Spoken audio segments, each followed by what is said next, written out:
Welcome to the 13th of our series, The Power of. This is our 2025 Fall Meditation Series from me, Fran Dummett. This session and series will be working with the power of connection, power of purpose, beauty, self, compassion, and tranquility. Yeah, I'm from the village in Howard here in Columbia, Maryland. Like to think of us as the village people. We're member driven. We're a volunteer-based organization and nonprofit. We're trying to attract adults 60 and above, and we like to remain active as long as possible in our own communities.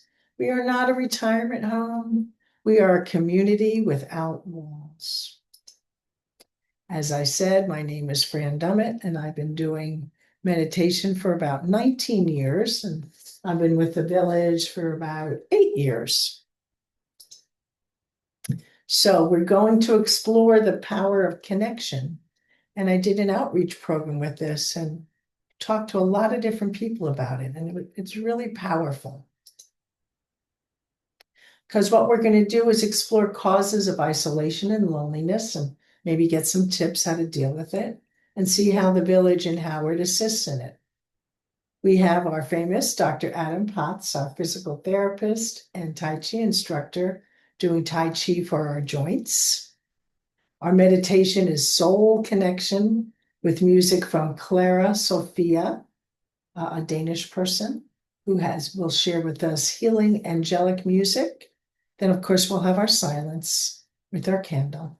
And next week, we will be doing the power of purpose.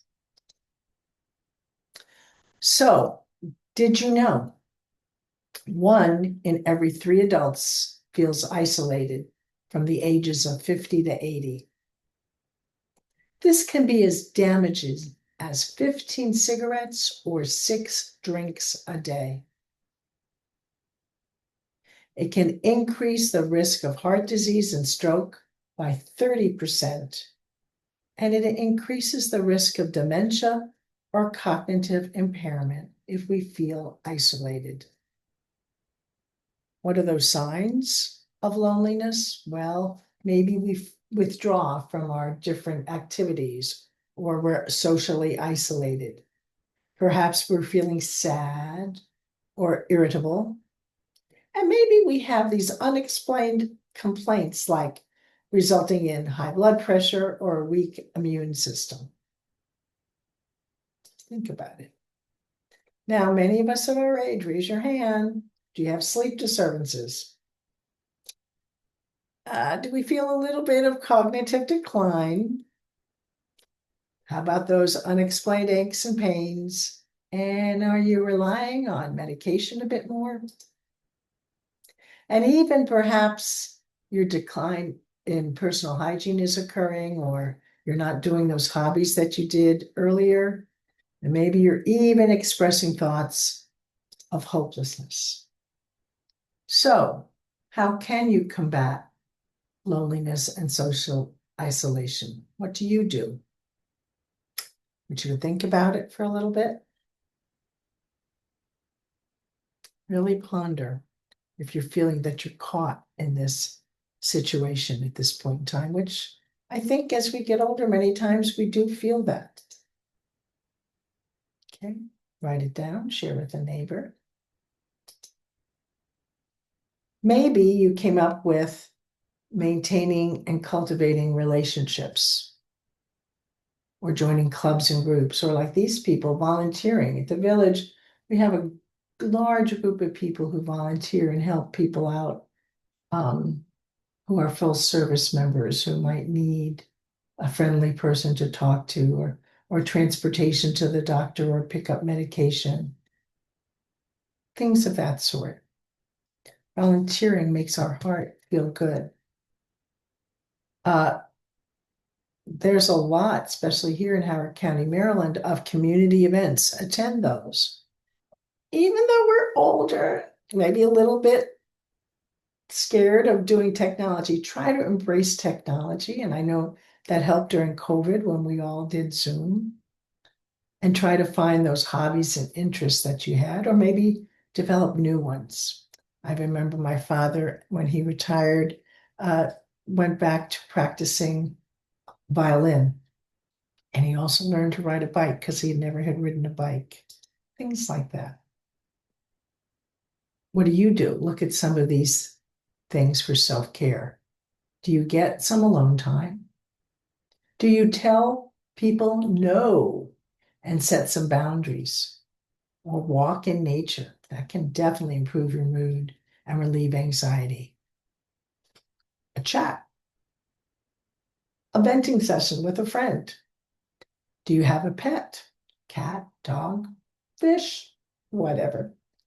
And try to plug to recharge. I know that's hard for me to do. And just be remembering that people, 90% of us want to remain in our own community, but we might need services.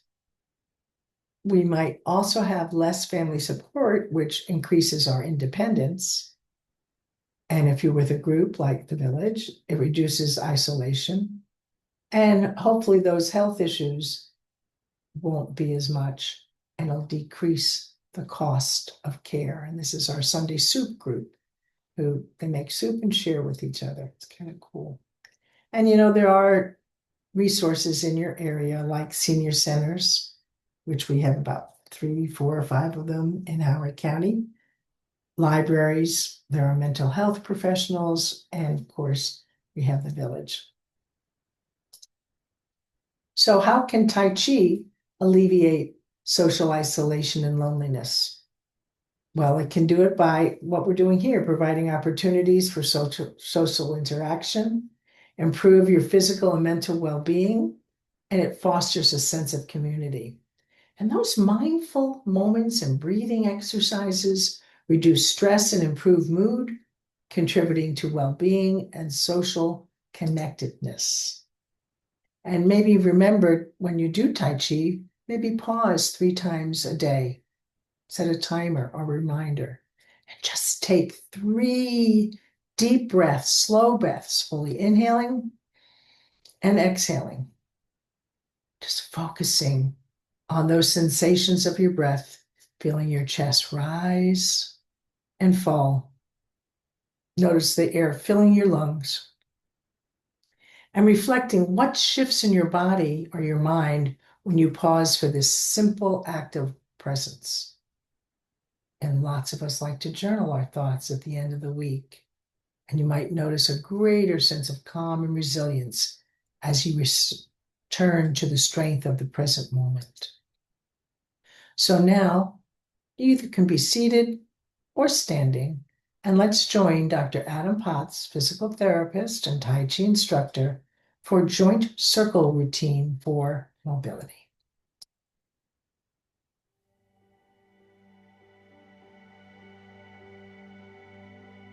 So this is the joint circle routine.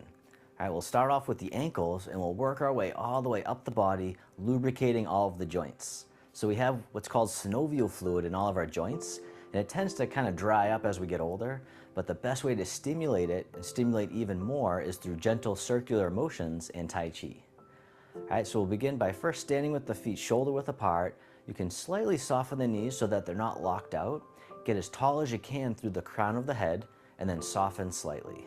Soften the shoulders, soften the neck, and then shift all your weight over to one side, coming on the ball of the foot of the other. And then rotate your ankle in a circle. We'll do 5 circles one way, and then 5 the other. So very simple, but very effective. All right, and then switching sides, coming on the ball of the foot, shifting the weight. And so this really helps to lubricate the joints and also stretches the ankle. The ankles are very important for balance. It's like the first line of defense. All right, and then reverse direction if you haven't already. Just doing 5 to 10, and you can always do more on your own. But this will give you a good sense of what to do. All All right, and then next we'll do the knees. So spread the feet a little bit wider apart, shoulder width, or even a little more if you can. And then we're gonna do what's called the mini squat.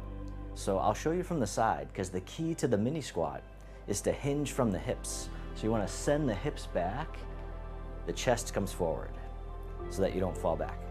All right, you can hold the arms up as well. All right, you don't want your knees to come forward though. Instead, send your hips back like you're sitting in a chair. All right, and you don't have to go very low. All right, it's called the mini squat.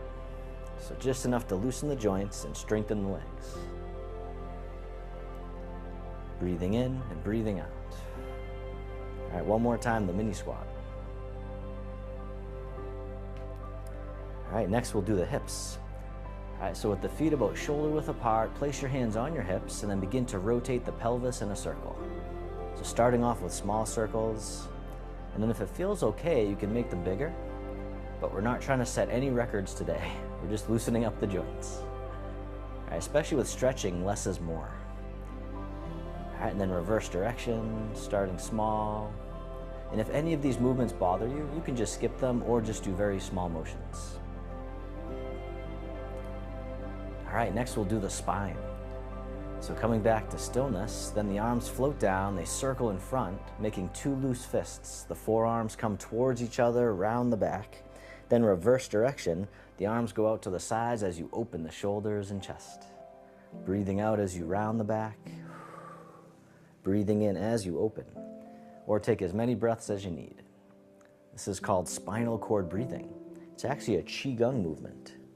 So Qigong means energy exercise. And it's basically what Tai Chi came from.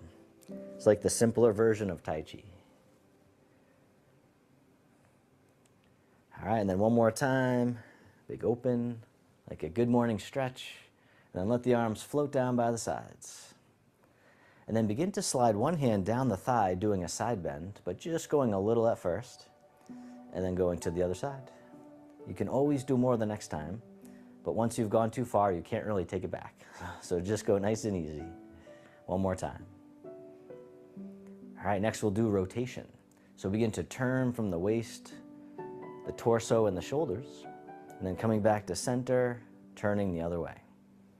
All right, you don't have to turn very far. Nice and easy. Gentle rotation, one more time.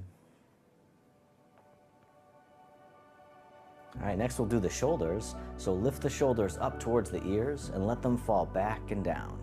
So big circular motions with the shoulders. This helps release tension from the neck, the upper back, and the shoulders. Breathing in,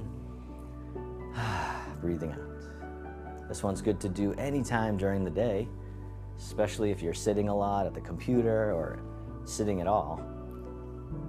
All right, one more time, the shoulder rolls. Then we'll do the elbows. So hold the arms out to the side, palms facing up. The hands float up and over, and then down the center line of the body, and then back out to the sides. So this one's very similar to a movement we often do called sinking the chi. It's a great way to loosen up the elbows as well. All right, one more time, loosening up the elbows. And then let the arms float down by the sides. You can shake your arms out a little bit if they're tense at all. And then when you're ready, hold the arms out in front, rotating the hands, the wrists, and the fingers. So really get the fingers involved. Just think about how much your hands do for you, and then how much you stretch them.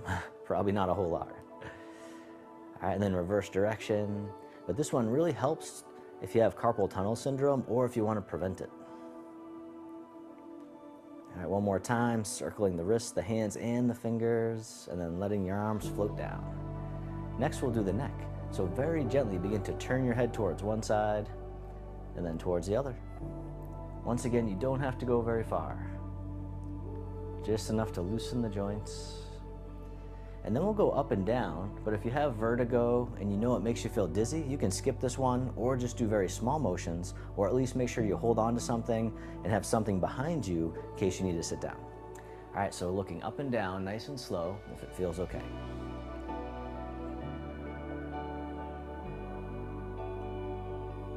All right, one more time, just going up and down gently. All right, and now for my favorite exercise of all time, the chin tuck. So I'll show you from the side, because the key to the chin tuck is to keep your eyes on the horizon and draw your chin in towards your neck. And then release. So very gently draw in and then soften. And so it's almost like you're talking to someone and they're really close and they have bad breath and you're just trying to back away a little bit. All right, one more time, the chin tuck. All right, so that is the joint circle routine. It helps to realign the spine and loosen all the joints.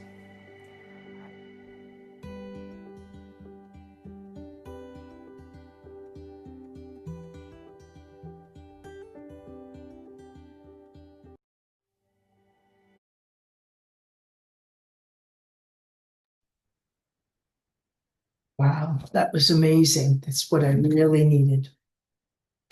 So now just want to take a little break and take some breaths in through your nose, out through your mouth.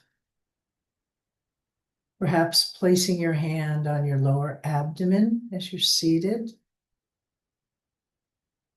In through your nose, out through your mouth, and keep that joints going and synchronize your arms lifting up and down, up and down.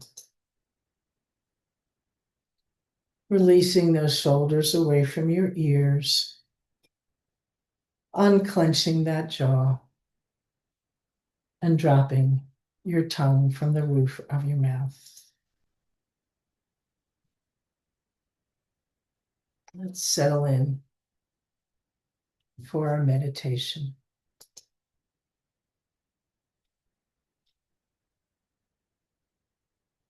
We're in a quiet space where we can relax. Let's wiggle a little bit and sit comfortably in your chair with your hands resting on your lap or your knees, keeping your back straight. Sitting at the front of your seat might even help.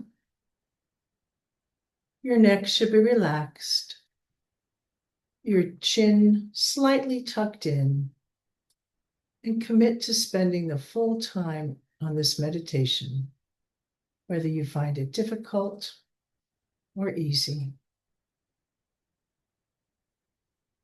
Let's breathe deeply in and out, defocusing your eyes, gazing softly into the middle distance. And let's take 5 deep breaths in through your nose and out through your mouth. And on the last exhalation, let your eyes gently close. 2,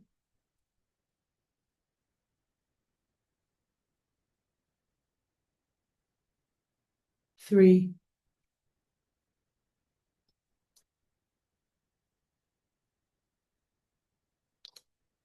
4,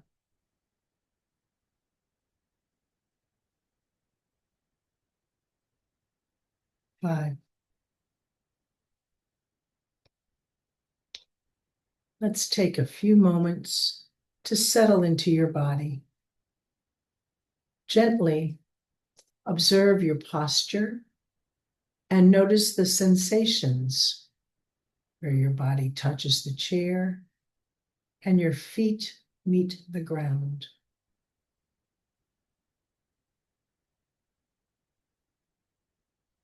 Feel the weight of your arms and hands resting on your legs, and acknowledge your senses and notice anything you can smell, hear, or taste, or even feel the sensations of heat or cold.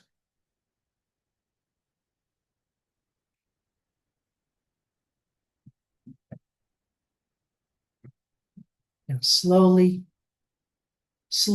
turn your mind inwards, scanning your body from head to toe, observing any tension or discomfort. Don't try to change what you find, just take note. Now scan again, although this time, notice which parts of the body feel relaxed. Take about 10 seconds for each scan.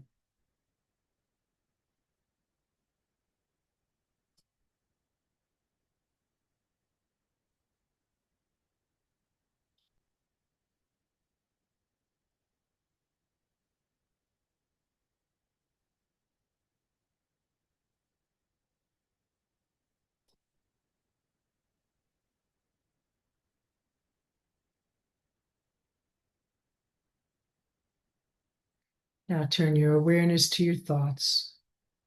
Notice any thoughts that arise without attempting to alter them.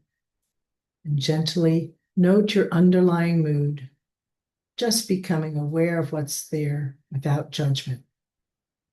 If there's nothing obvious, that's fine too.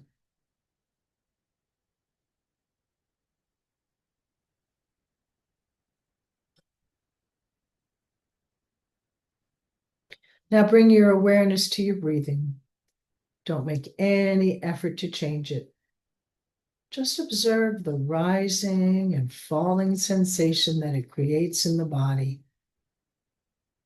Notice where those sensations occur, be it in your belly, your chest, your shoulders, or anywhere else. For a few moments, focus on the quality of each breath, noting whether is it deep or shallow, long or short, fast or slow. Begin silently counting the breaths, 1 as you inhale, 2 as you exhale, 3 on the next inhale, and so on up to 10.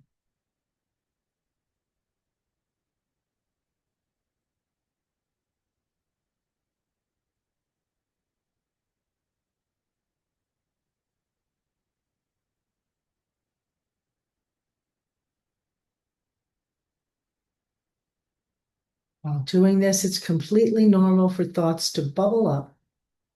You don't need to do anything. Just guide your attention back to the breath when you realize the mind has wandered off. If you can remember the number you counted up to and start again, or simply start from 1.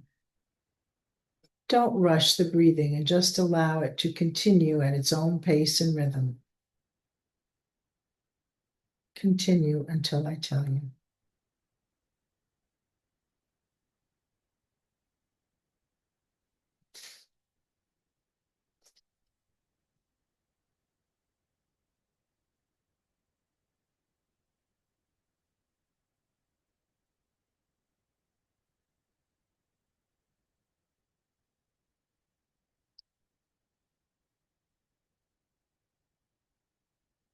So if ever you're feeling stressed, or anxious, or out of balance, I'll invite you to listen to these healing frequencies and allow the vibrations of these angelic voices and tongue drum to bring you back into your heart.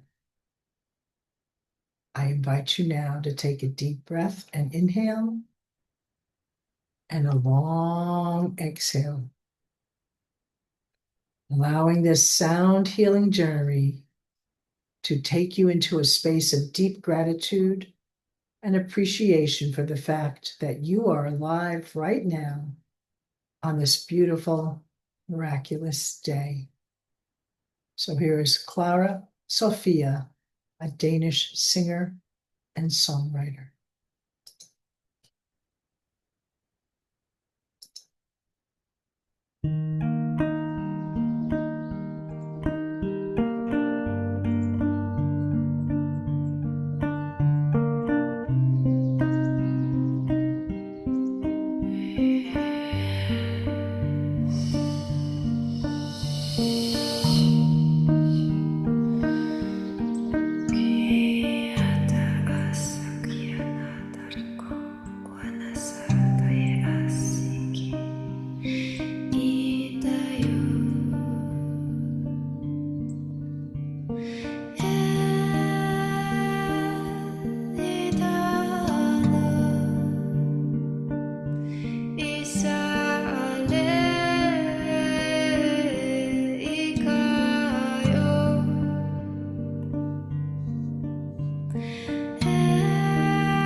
And now our silence.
Breathe in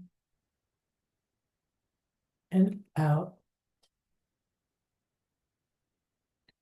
Try to bring yourself back to the room, to your surroundings, knowing that you've given yourself a gift for this week. Thank you for the reflections of connectedness. Next week, we'll do the power of purpose. Namaste. See you next week.